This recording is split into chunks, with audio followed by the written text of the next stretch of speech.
Bonjour à toutes et tous, cette capsule vidéo correspond au cours du lundi 6 avril, au cours duquel nous allons corriger l'EDS que vous aviez à me rendre au plus tard hier, et ainsi qu'aux exercices que vous aviez à faire pour aujourd'hui sur la quantité de matière, donc le chapitre 7.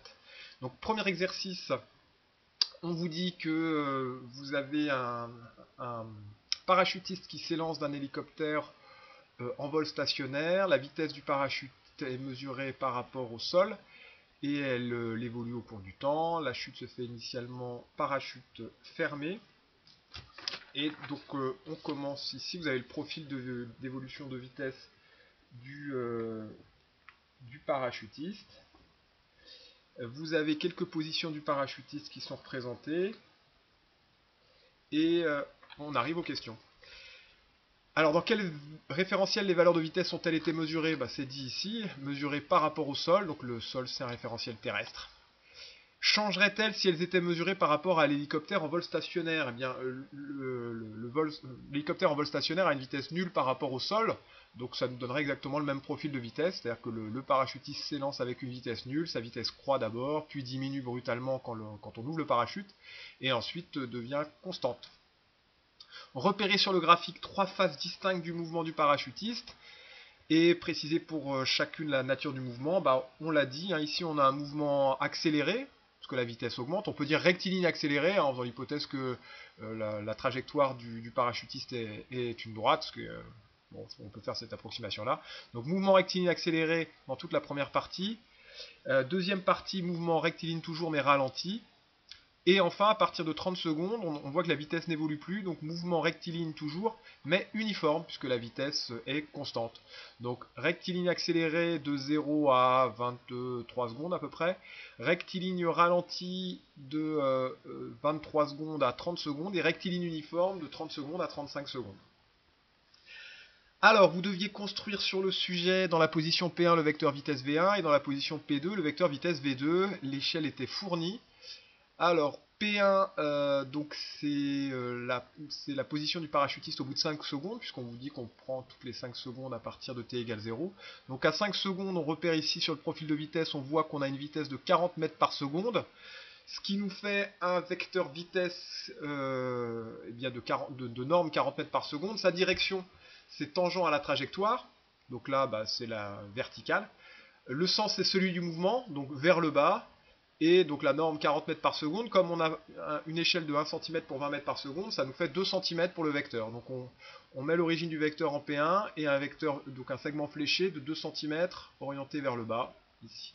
Donc ça vous donne, je passe rapidement au corrigé pour vous montrer, voilà, ce vecteur-là, 2 cm vers le bas, donc direction la verticale, direction c'est tangent à la trajectoire, ici donc la verticale, sens celui du mouvement, donc vers le bas, et valeur 40 mètres par seconde, donc 2 cm ici pour le vecteur vitesse, étant donné que l'échelle c'est 1 cm pour 20 mètres par seconde.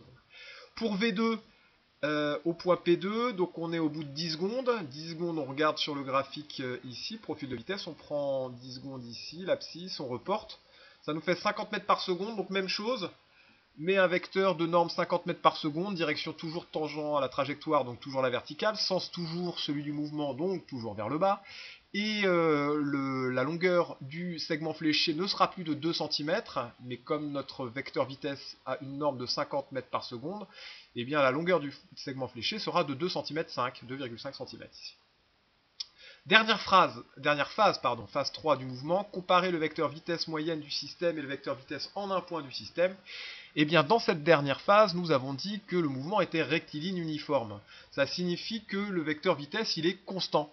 Sa direction ne change pas, le sens ne change pas, la norme ne change pas. Donc on a un vecteur vitesse constant, donc le vecteur vitesse moyenne ou le vecteur vitesse en un point sera le même, puisqu'on a un vecteur vitesse qui n'évolue plus. Et enfin, calculer la distance parcourue par le parachutiste lors de cette dernière phase, qui se termine à 35 secondes. Donc la durée de la phase, c'est entre le début 30 secondes et la fin 35 secondes. Donc la durée, c'est 5 secondes. La vitesse, eh bien, si on prend l'antécédent ici de cette partie de la courbe, ici, l'ordonnée plutôt de cette partie de la courbe, on voit que la vitesse, elle vaut 8 mètres par seconde. Donc la distance, c'est vitesse multipliée par durée. Et vitesse 8 mètres par seconde fois durée 5 secondes, ça nous fait 40 mètres. Donc on a un mouvement rectiligne uniforme pendant 40 mètres. Alors, deuxième exercice, un acrobate en équilibre au sol, se reposant sur une seule main. Donc on avait la photo ici qui illustrait ceci. Quelques données. Diagramme objet interaction pour savoir à quelles actions l'acrobate est-il soumis. Donc il est en interaction avec la Terre, en interaction à distance avec la Terre, donc n'oubliez pas double flèche pointillée, en interaction de contact avec le sol, donc là double flèche pleine, et on pouvait rajouter ou pas, on n'était pas obligé de le mettre, l'interaction de contact avec l'air, qui ici ne doit pas beaucoup agir, et d'ailleurs on négligera cette interaction dans la suite. Calculer la valeur du poids et représenter P en utilisant l'échelle 1 cm donne 200 N, l'acrobate sera modélisé par un point. Donc on fait juste une croix pour représenter l'acrobate. Ici, le poids P égale mg, la masse de l'acrobate c'est 72 kg, l'intensité de la pesanteur G eh bien c'est 9,8 N par kg, Newton kilogramme moins 1. 72 fois 9,8, ça nous fait une valeur de 700 Newton approximativement. Donc ici, comme on a 1 cm pour 200 newtons, on fera donc un vecteur vertical, puisque la direction du poids c'est la verticale, sens vers le bas, et de longueur 3,5 cm, puisque on a trouvé 700 newtons, donc ça nous fait 700 newtons, ça nous fait 3,5 cm, puisque l'échelle c'est 1 cm pour 200 newtons. Ensuite, l'expression vectorielle de la force d'interaction gravitationnelle exercée par la Terre sur l'acrobate. Eh bien, cette force est F égale Gmm' sur d carré. Donc, M, masse de l'acrobate, M', masse de la Terre. D, c'est la distance centre de la Terre, centre de l'acrobate. Ça correspond donc au rayon de la Terre. Bon, vous aviez toutes ces infos ici. Masse de l'acrobate, 72 kg. Masse de la Terre, 6 puissance 24 kg. Le G était fourni ici 67 10-11, il l'est toujours. Et la distance au carré, eh bien, correspondant au rayon de la Terre ici, 6400 km, attention, cette distance elle est exprimée en mètres, donc on n'oublie pas de convertir la distance de kilomètre en mètres, ce qui nous fera 6,4 10 puissance 6 mètres, et on n'oublie pas non plus de mettre au carré. On trouve aussi 700 newtons. C'est normal, puisque la force d'attraction gravitationnelle exercée par la Terre sur l'acrobate, c'est tout simplement le poids de l'acrobate. Le poids n'est qu'une simplification. Le P égale mg, c'est la même chose que F égale Gmm' sur d carré quand on est à la surface de la Terre. Mais on se simplifie la tâche ici, et donc c'est ce qu'on vous demandait de mettre à la question 4. Le poids est la force d'attraction gravitationnelle exercée par la Terre sur un système, donc ici sur l'acrobate. Quelle force l'acrobate exerce-t-il sur la Terre? Eh bien là, d'après le principe des actions réciproques, lorsqu'on a deux systèmes en interaction, ils exercent l'un sur l'autre des forces opposées. Ces forces ont la même droite d'action, des sens opposés et même valeur. Donc la force exercée par la Terre sur l'acrobate, c'est l'opposé de la force exercée par l'acrobate sur la Terre. Donc la force exercée par la Terre sur l'acrobate égale moins la force exercée par l'acrobate sur la Terre. On voit ici. Donc la norme, ce sera aussi 700 newtons. Ensuite, on vous demande quelle force le sol exerce-t-il sur l'acrobate. Donc on a un acrobate ici qui est à l'équilibre. Il est soumis à deux forces, on a dit qu'on négligeait l'action de l'air. La force exercée par la Terre sur l'acrobate et la force exercée par le sol sur l'acrobate. Donc le poids et ce qu'on appelle la réaction du support. Notre système est immobile. Donc, comme notre système est immobile, d'après le principe d'inertie, il est soumis à des forces qui se compensent. Donc le poids et la réaction du support se compensent. Ces deux forces ont donc même direction, même norme, mais sens opposé. Donc la force exercée par le sol sur l'acrobate vaudra aussi 700 newtons. On peut raisonner un peu de manière différente en se disant que si le poids avait été supérieur à la force exercée par le sol sur l'acrobate, c'est-à-dire à la réaction du support, eh bien l'acrobate se serait enfoncé dans le sol.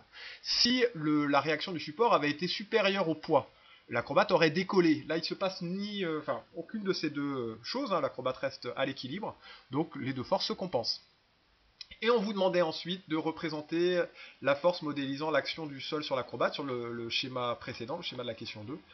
Donc vous faisiez deux vecteurs qui avaient même direction, même norme, mais sens opposé. Donc 3 cm 5 pour les deux, l'un vers le haut, l'autre vers le bas.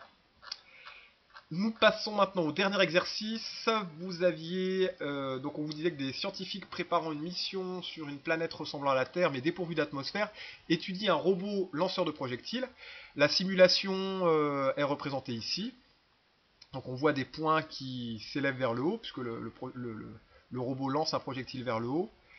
Les positions sont repérées toutes les 0,1 secondes, donc il s'écoule 0,1 seconde entre deux points. Pourquoi, à partir de la simulation, peut-on affirmer que les scientifiques ont prévu que le projectile ne sera pas soumis à des forces qui se compensent? Eh bien, si les forces se compensaient, ce qu'on aurait, c'est un mouvement rectiligne uniforme, d'après le principe d'inertie. Là, en fait, on n'a pas un mouvement rectiligne uniforme, on n'a pas un vecteur vitesse qui est constant. Donc, d'après la contraposée du principe d'inertie, comme le vecteur vitesse n'est pas constant, eh bien, les forces ne se compensent pas. Pourquoi peut-on affirmer que sur la planète, le projectile sera en chute libre lors de son mouvement? Alors rappelez-vous la définition de la chute libre, hein, c'est un système qui n'est soumis qu'à son poids. Donc ici, pour que le système ne soit soumis qu'à son poids, il faudrait que le système ne soit en interaction qu'avec la planète. On vous dit ici que le projectile, il est sur une planète qui est dépourvue d'atmosphère. Donc si on fait un diagramme objet-interaction, on aurait une interaction entre le projectile et la planète, c'est tout, puisqu'on n'a pas d'interaction entre le projectile et l'air, puisque la planète n'a pas d'atmosphère, donc on n'a pas d'atmosphère, donc on n'a pas d'air sur cette planète, donc on a un système qui n'est soumis qu'à son poids, donc il est en chute libre. À partir de la simulation, calculez la valeur de la vitesse du projectile à la position M2 et position M3.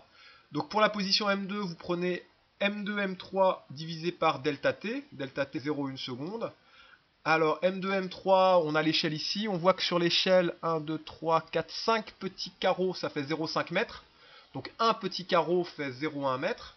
Donc on a 1, 2, 3, 4, 4,5 petits carreaux, donc 0,45 mètres, divisé par 0,1 seconde, ça nous fait donc 4,5 mètres par seconde pour la vitesse V2.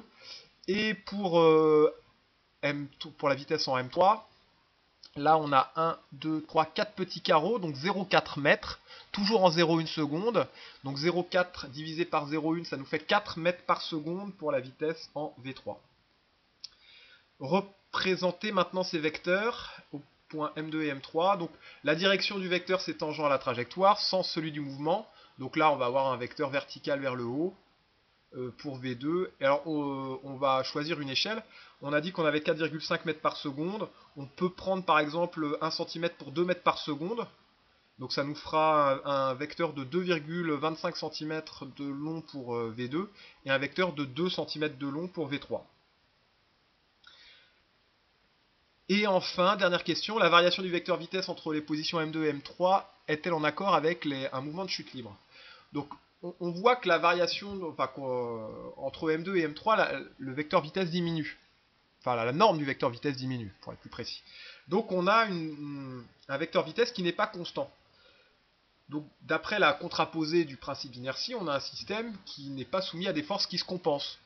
Donc ça c'est cohérent avec la chute libre, parce que dans le cas de la chute libre, on a un système qui est soumis qu'au poids, une seule force, donc ils ne peuvent pas se compenser. Donc on pouvait répondre ça. On pouvait aussi remarquer que quand on fait la variation du vecteur vitesse, V3 moins V2, bon ça c'était pas exigible, hein, mais on va se retrouver avec si on prend le vecteur V3 moins le vecteur V2, avec une variation de vecteur vitesse qui va être verticale vers le bas, comme le poids. Donc il se trouve que quand vous continuerez à faire de la physique-chimie l'an prochain, pour ceux qui auront choisi l'aspect physique-chimie, on verra d'où vient cette situation. Alors, ici, donc voilà. Pour le devoir, c'est fini. Donc vous avez le corrigé, vous reprendrez ça tranquillement. Vous essaierez de vous auto-corriger, c'est-à-dire de vous attribuer une note. Vous avez le barème hein, à chaque fois. Donc voilà, vous verrez bien ici combien vous auriez eu. Chapitre 7. Donc quelques exercices à corriger sur la quantité de matière. Donc on commence par le QCM. Le nombre d'Avogadro A pour unité. Alors par définition, la constante d'Avogadro, elle est en mol moins 1. Mol moins 1, ça veut dire 1 par mol. Donc 1 sur mol plutôt, ou par mol. Puisque quand on est exposant moins 1, on prend l'inverse du nombre. 2 exposant moins 1, c'est 1,5. Donc là, notre notre unité qui est en 1 sur mol, est donc par mol, donc mol moins 1, puisque le nombre d'Avogadro, c'est le nombre d'entités pour une mol.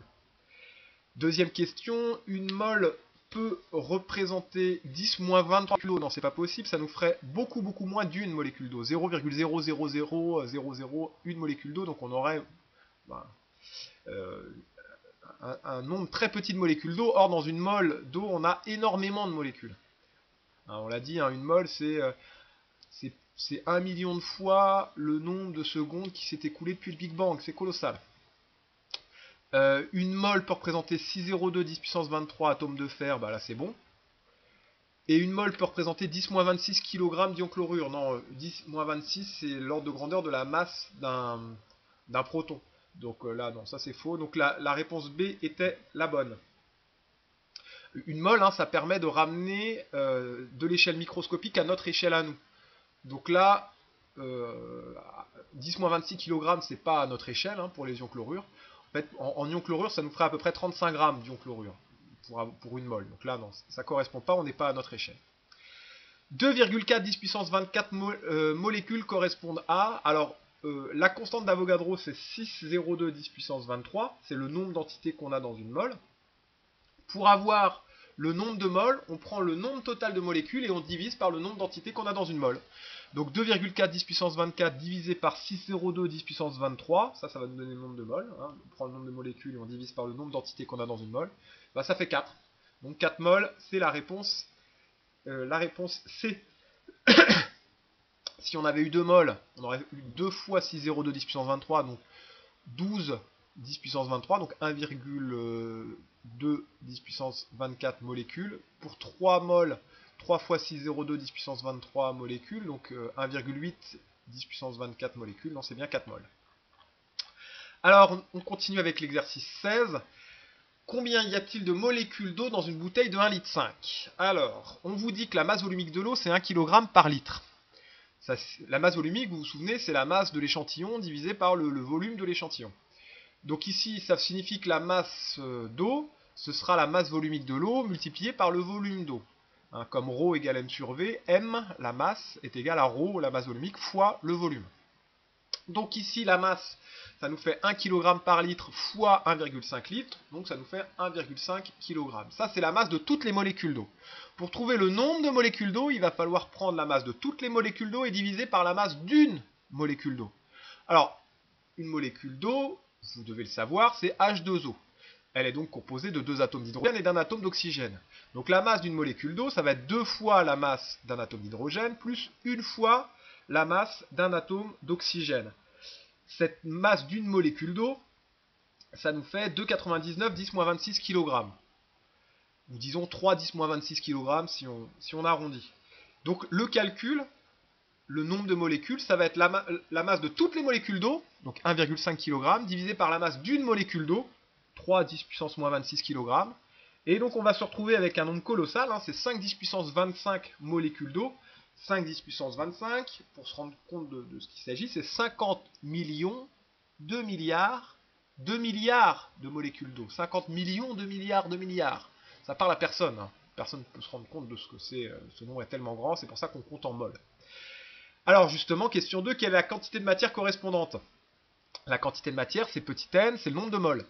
Donc pour avoir la quantité de matière, on prend le nombre total d'entités chimiques et on divise par le nombre d'entités chimiques qu'on a dans une mole, ce qu'on appelle la constante d'Avogadro, Na. Donc le nombre total d'entités chimiques, ici, dans 1,5 litre d'eau, le nombre total de molécules d'eau, c'est 5 10 puissance 25.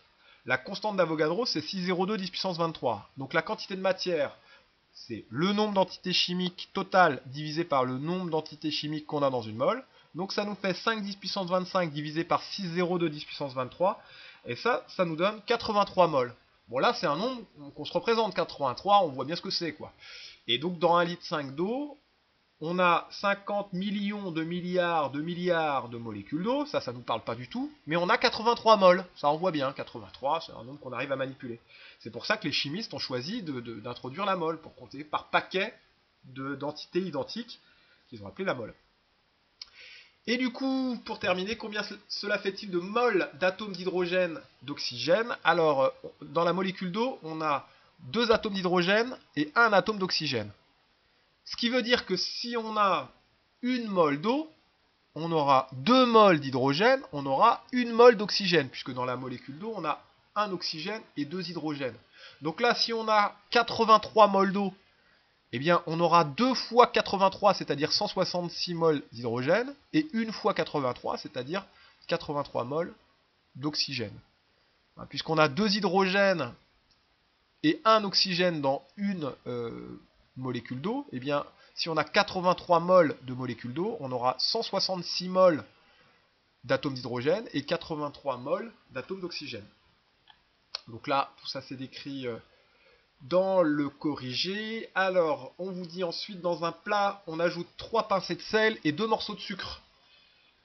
Calculer puis comparer les quantités de matière correspondantes. Donc on vous dit qu'un morceau de sucre c'est 6 grammes, une pincée de sel c'est 3 grammes.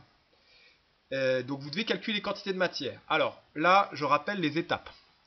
Première étape, il va falloir trouver la masse d'une molécule de sel, NaCl, et la masse d'une molécule de sucre, qu'on appelle le saccharose, C12H22O11. Ensuite, ce qu'on va faire, c'est qu'on va trouver le nombre de molécules de sel qu'on a dans 3 pincées de sel.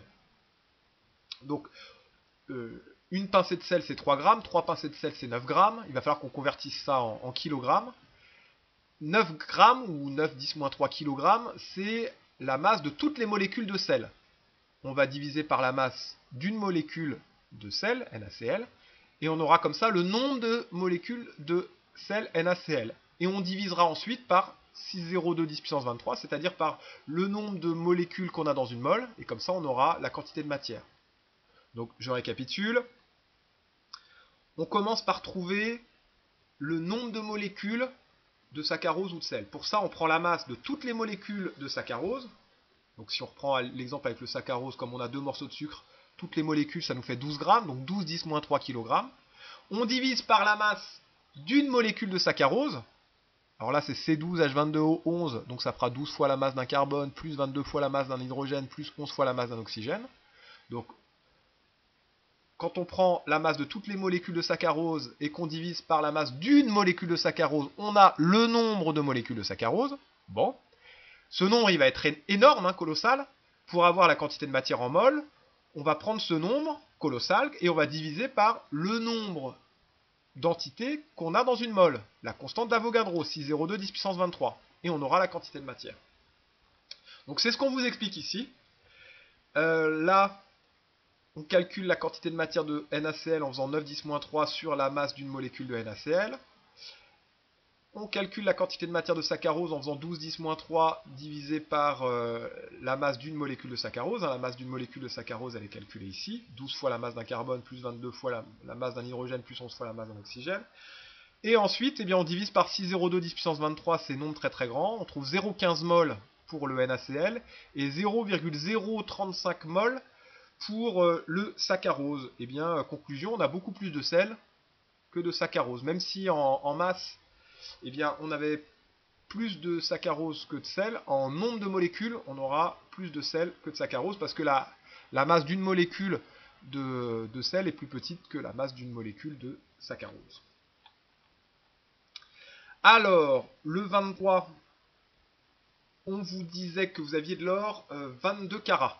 Alors 22 carats, ça veut dire que vous avez 22 24e de la masse totale en or. De l'or, en fait, quand c'est 24 carats, c'est de l'or pur. Parce que 1 carat d'or, c'est 1 24e de la masse totale. Si vous avez de l'or 9 carats, c'est 9 24e de la masse qui est en or. Le reste, c'est de l'argent ou autre chose. Donc là, vous avez de l'or 22 carats, donc 22 24e de la masse totale, c'est de l'or. Donc quelle masse d'or contient réellement cette pépite? Vous faites 22 fois 2,48 divisé par 24, ce qui vous donne 2,27 grammes. Combien d'atomes d'or contient-elle?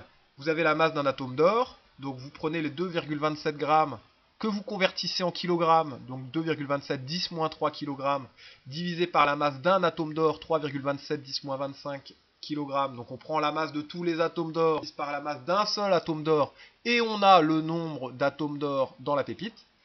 Ce qui nous donne donc 2,27 10 moins 3 sur 3,27 10 moins 25, 6,94 10 puissance 21 atomes.